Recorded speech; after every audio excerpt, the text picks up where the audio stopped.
नमस्कार दर्शक बंधु आपण को आम चैनल को स्वागत। आज यही कार्यक्रमटी समस्त कुंभ राशि व्यक्ति विशेषों बहुत अधिक गुरुत्वपूर्ण रही। आज जो भिडटी मु आपण मानक पई आनी मत लगुनि आपण पूर्वर केउठू शुणी बा आपण को केही कहिथिबे। कुंभ राशि व्यक्तिंकर 15टी गुणर भविष्यवाणी केवल आपणक पई नुहे जेते कुंभ राशि व्यक्ति विशेष माने अछंती समस्तक पई। सेतिपई आपणकर जदि कुंभ राशि आपण तो निश्चित भावरे भिडियोटी को शेष पर्यंत देखंतु।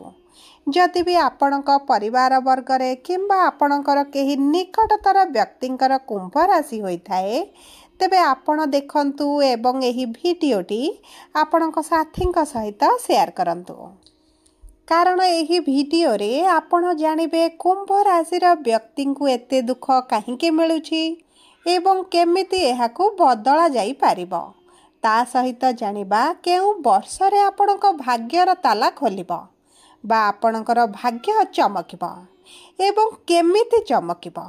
ता सहित सबुठारु गुरुत्वपूर्ण हैला केउ राशिर व्यक्तिंक सहित आपणकर संपर्क न जोड़िबा आपणक पई उचित रहिबो। कारण सेही राशिर व्यक्तिंक सहित आपणक बुझामणा ठीक रहिबो नाही, जहा फଳରେ आपणक जीवन रे दुख रे हंतसंत होई कटिजिबो। आपणकू धोखा मध्य मिल पारे। तांकठारु आपणकू कोनोसी प्रेम सम्मान सहानुभूति मिलिबो नाही। सब परे आपणकर एही 15टी गुण अपगुण चरित्र स्वभाव विषय रे एही भिडियो रे विस्तृत भाव रे आलोचना करिबा। सेथिपई आपण आम सह शेष पर्यंत जोड़ी होई रुहंतु। एबे आसंतु कार्यक्रमटी को आगकू बढ़ाइबा। किंतु भिडियोटी आरंभ करिबा पूर्वरु जदि आपणकर भी कुंभ राशि होइथाए एवं आपण भी ईश्वर को आंतरिक भक्ति एवं विश्वास करंती तबे भिडियोटी को लाइक करंतु एवं कमेंट बॉक्स रे जय जगन्नाथ जय मां लक्ष्मी अवश्य लिखि दियंतु। ता सहित आपणक मन रे जहाँ भी प्रश्न रही जहाँ भी द्वंद्व रही आपण कमेंट बॉक्स रे लिखि जणांतु। आमे आपणक प्रश्नर उत्तर देबा पई यथा संभव प्रयास करिबु। देखंतु विलंब हेले मध्य आपणक प्रश्नर आमे निश्चित उत्तर देबु। ता सहित दर्शक बंधु आम सह जोगाजोग करिबा पई वीडियोर मध्य भागरे एक व्हाट्सएप नंबर टिए दिया जाइछि। जो नंबर साहाय्य आपण आम सह जोगाजोग करी निजर नूतन कुंडली प्रस्तुत करि परिबे, कुंडली विश्लेषण कराई परिबे किंबा आपणकर चाकरी विवाह प्रेम संपर्क व्यवसाय को नहीं किछि समस्या रही ताहार सहजरे समाधान करि परिबे। सेथिपई आम सह जोड़ी होई रुहंतु। व्हाट्सएप नंबर माध्यम जोगाजोग करंतु एवं निज समस्यार समाधान करंतु। एबे आसंतु खोलिबा कुंभ राशिर गुमर पेड़ी एवं जानिबा किछि रहस्यमयी तथ्य विषय रे। देखंतु कुंभ राशि राशि चक्रर एकादशतम राशि जहार स्वामी हेउछंती शनिदेव एवं शनिदेवंकु ज्योतिष शास्त्र रे न्यायाधीश बा न्यायर मालिक बोली कुआ जाइछि। तेणुकरी यही न्याय देवता मालिकंक राशिर व्यक्ति किभଳି होइथांती आसंतु सही विषय रे जानिबा। सेमानंकर गुण स्वभाव चरित्र संपूर्ण विषय रे जानिबा। प्रथम गुण हैला एमाने न्याय प्रिय होइथांती। ना एमाने भूल काम करंती ना तांको सह भूल काम हेले सेमाने सहिथांती। जदि भी भूल काम हेउथिबार देखंती तार कठोर विरोध मध्य करिथांती। निजर आवाज मध्य उठाई थांती। से लोक निजर हेउ बा परर हेउ जेउ कारणरू एमाने अधिकांश समय समस्या रे पड़ी थांती। द्वितीय गुणटी हैला एमानकु केही डोमिनेट करी रखिले एमाने पसंद करंतिनी। जेउठारे एमानकु लागे कि डोमिनेट हेउछंती बा काहार दबाव रे रहउछंती से संपर्क हेउ बा चाकरी क्षेत्र हेउ से माने सेठारु दूर को होई जांती किंबा संपर्क तुटाई देई थांती। एबे आसंतु जानिबा तृतीय गुण विषय रे। देखंतु तृतीय गुण हैला एमाने काहाकू दबेई की रखिबा बा काहाकू चापरे रखिबा बा काहाकू डोमिनेट करी रखिबाकू एमाने पसंद करंती नाही। କିନ୍ତୁ ଟିକେ ରାଗି ସ୍ୱଭାବର ହୋଇଥାନ୍ତି। ପ୍ରକୃତରେ ଏମାନେ ଜଲ୍ଦି ରାଗନ୍ତି ନାହିଁ, କିନ୍ତୁ ଯେତେବେଳେ ରାଗନ୍ତି ସେତେବେଳେ ଏମାନେ ବୁଝନ୍ତି ନାହିଁ। ରାଗରେ ବହୁତ କଥା କହିଦିଅନ୍ତି, ଯାହା ନ କହିବା କଥା ମଧ୍ୟ ସେମାନେ କହିଦିଅନ୍ତି। ସେତେବେଳେ ନିଜର ଧୈର୍ଯ୍ୟ ମଧ୍ୟ ସେମାନେ ହରାଇ ବସନ୍ତି। ଚତୁର୍ଥ ଗୁଣ ହେଲା ଏମାନେ ଏକା ରହିବା, ଏକା ଏକା ବହୁତ କଥା ଭାବିବା, ନିଜ ସହିତ କଥା ହେବା ଏବଂ ନିଜକୁ ନିଜେ ବୁଝାଇବାକୁ ପସନ୍ଦ କରିଥାନ୍ତି। ବହୁତ ଛୋଟ ଛୋଟ କଥାକୁ ଏମାନେ ବହୁତ ଗମ୍ଭୀର ଭାବରେ ଚିନ୍ତା କରନ୍ତି। ଏମାନେ ସାଙ୍ଗେ ସାଙ୍ଗେ କୌଣସି ନିଷ୍ପତ୍ତି ନେଇପାରନ୍ତି ନାହିଁ, କିନ୍ତୁ ଯେଉଁ ନିଷ୍ପତ୍ତି ଥରେ ନିଅନ୍ତି ବହୁତ ବୁଝି ବିଚାରି ଏମାନେ ନିଷ୍ପତ୍ତି ନେଇଥାନ୍ତି, ଯାହାଫଳରେ ଏମାନଙ୍କୁ ପଛରେ ପଶ୍ଚାତାପ ମଧ୍ୟ ହୋଇନଥାଏ। ପଞ୍ଚମ ଗୁଣ ହେଲା କୁମ୍ଭ ରାଶିର ବ୍ୟକ୍ତି ଏମିତି ବ୍ୟକ୍ତି ହୋଇଥାନ୍ତି ଯାହା ଉପରେ ଆପଣ ଆଖି ବନ୍ଦ କରି ବିଶ୍ୱାସ କରିପାରିବେ। ଏମାନେ କେତେବେଳେ କାହାକୁ ଧୋକା ଦେଇନଥାନ୍ତି।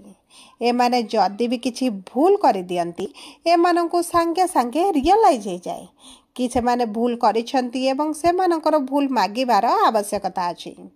ଷଷ୍ଠ ଗୁଣଟି ହେଲା ଏମାନେ ହୃଦୟରୁ ବହୁତ କୋମଳ ଏବଂ ନିର୍ମଳ ହୋଇଥାନ୍ତି।